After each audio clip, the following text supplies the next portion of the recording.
some officious relative of a visitor, began to pass a certain cake which had brown walls, a roof of coconut icing, and a yellow body studded with crimson globules.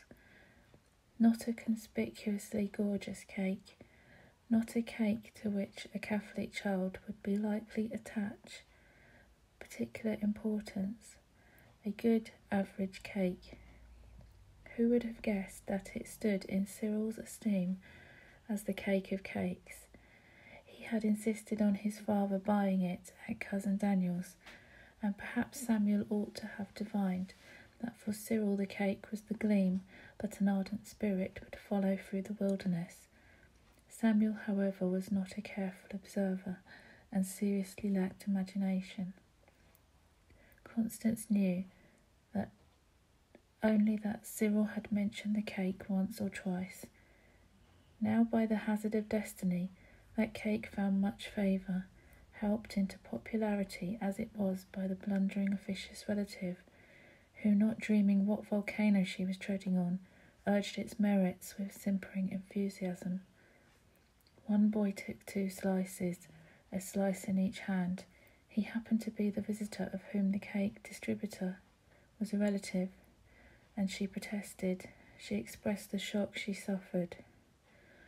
Whereupon both Constance and Samuel sprang forward and swore with angelic smiles that nothing could be more perfect than the propriety of that dear little fellow taking 2 slices of that cake.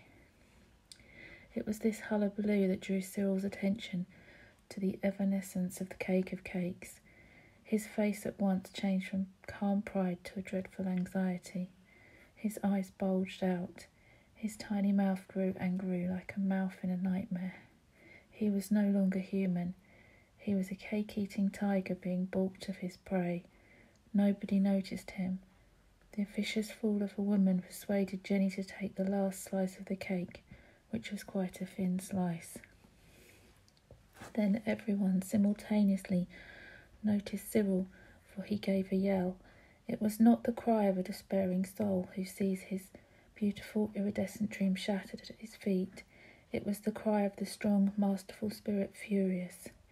He turned upon Jenny sobbing and snatched at her cake. Unaccustomed to such behaviour from hosts, and being besides a haughty put-you-in-your-place beauty of the future, Jenny defended her cake. After all, it was not she who had taken 2 slices at once.